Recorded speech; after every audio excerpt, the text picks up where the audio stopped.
You've spoken about a common sense diplomatic doctrine. So what's a Trump-Modi doctrine that we should expect from the meetings today to make our words better and safer?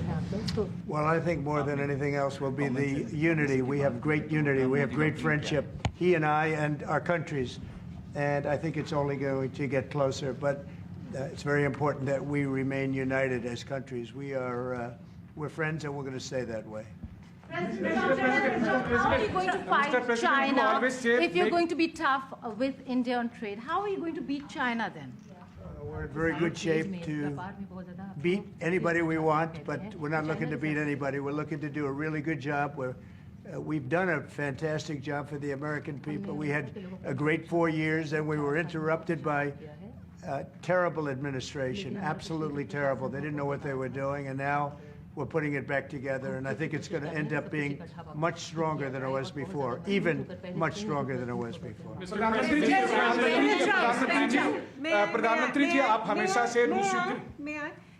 President Trump, first of all, congratulations for the fantastic 24 days of your presidency. Historic and unprecedented decisions that you made, transformational reforms. I'm particularly impressed by the expose on USAID.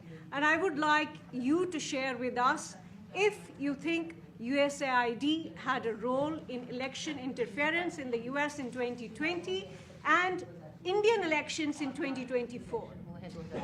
So it could have had a role. There were a lot of bad things that happened in 2020. I think bad things happened in 2024, but it was too big to rig. We won by a tremendous margin. We won every swing state. We won the popular vote by millions of votes.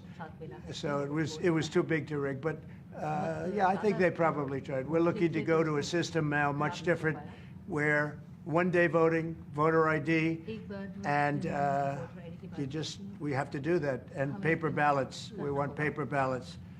And when they do that, we're going to clean it up very, very well. But we had a great 2016. We had a much better 2020 election. But bad things happened. And we had the best of all. We had, they say, the most consequential in history, 129 years. Most consequential. So it was a great election, and it gives me a chance to work again with the Prime Minister and India. And we're going to have a great relationship together. Mr. President, do you see, प्रधानमंत्री जी कल president Trump ने president Putin से बात की है और युद्ध को रोकने की बात कही है. आप हमेशा से sir.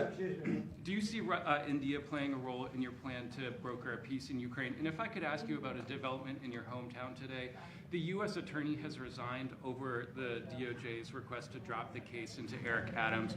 Did you personally request the Justice Department to drop that case? No, I didn't. I know nothing about it.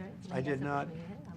I think that, just to answer your other question, we're just going to get along well. We're going to get along with all countries. We're going to do very well.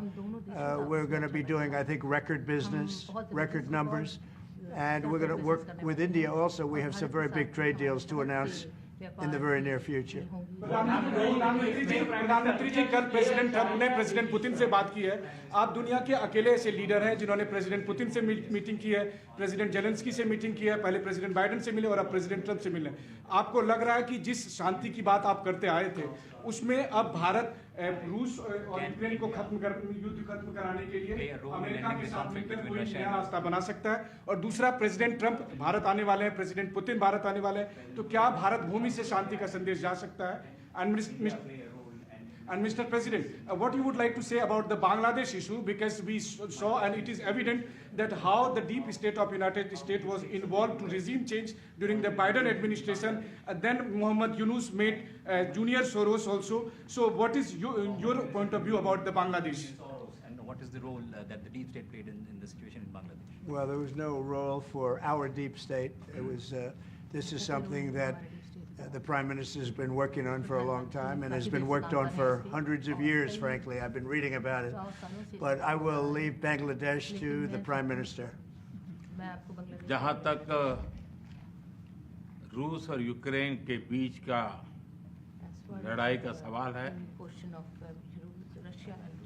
मुझे खुशी है कि राष्ट्रपति Trump ने शांति के प्रयासों का initiative लेते हुए कल राष्ट्रपति पुतिन से बात की है। दुनिया का एक सोच रही है कि भारत न्यूट्रल है। भारत न्यूट्रल नहीं है। भारत का अपना पक्ष है और भारत का पक्ष है शांति। हम पहले दिन से ही, और मैंने राष्ट्रपति पुतिन को उनकी मौजूदगी में मीडिया के सामने कहा था कि ये समय युद्ध का नहीं है, और मेरा एक कन्विक्शन है कि समस्याओं का समाधान युद्ध के मैदानों में नहीं निकलता है, वो टेबल पर चर्चा करके ही निकलता है। As far as the Russia-Ukraine conflict is concerned, I'm very happy that President Trump has taken initiatives to restore peace and had telephone calls with President Putin and President Zelensky. The world had this thinking that India somehow is a neutral country in this whole process, but this is not true. India has a side, and that side is of peace. From the very first day, I have been talking about the importance of dialogue and diplomacy and a peaceful solution. And when I met President Putin in the presence of media, I had told him that this is not the era of war, and I have firm conviction that problems cannot be resolved on the battlefield. The two sides will have to come to the negotiating table. शांति के हर प्रयास का हम समर्थन करते हैं, और राष्ट्रपति Trump ने जो इनिशिएटिव लिया है, मैं उनका हर सख्त समर्थन करता हूं। We support all efforts aimed at establishing peace. Can you let him translate, please? Trump has taken welcome it and supported it. I just want to add to that. We had a very good phone call yesterday with President Putin. It lasted maybe an hour and a half. It was excellent, and I think we went a long way toward getting a solution to the horrible war where so many people are being killed, especially soldiers on the battlefield. At least 1.5 million soldiers have been killed on a ridiculous war that would have never happened if I were president. But we've got a long way to, I think we've got a long way to solving it. Tomorrow there's a meeting in Munich, and then next week there's a meeting in Saudi Arabia, not with myself or President Putin, but with top officials. And Ukraine will be a part of it too. And we're going to see if we can end that war. That war is a horrible war. It's a vicious, bloody war. We want to end it. To your other question, that U.S. attorney was actually fired. I don't know if he or she resigned, but that U.S. attorney was fired. Okay, go ahead. What is the role the Prime Minister vis-a-vis U.S. competition with China? Say it. What is the role that you expect India to play vis-a-vis U.S. competition with China and in your broader vision for peace in the Middle East? US or China के competition? Well, I think we're doing very well in our competition with everybody. I think you're going to see a nation that really is going forward at a very rapid pace. Our economy is going to be fantastic. We're doing things to make it that way. We announced some very big elements today of success. I call it an element of success. Reciprocal tariffs, so that somebody charges us, we charge them the same amount, which has never been done in our country before. We've always been taken advantage of by other countries, and we allow that to happen foolishly, but we're not going to allow that any longer. So I think we're going to do very well. We've been doing they say the last 3 weeks was among the best 3 weeks ever for a start in a presidency. There's never been anything like it. And when you see what we've been able to do in 3 weeks, people are really amazed. Even the Prime Minister mentioned it. I think other countries are looking at it. But I just want to thank everybody for being here. This is a terrific man. We're going to make some wonderful trade deals for India and for the U.S. And thank you all very much. Thank you very much. Appreciate it. Thank you.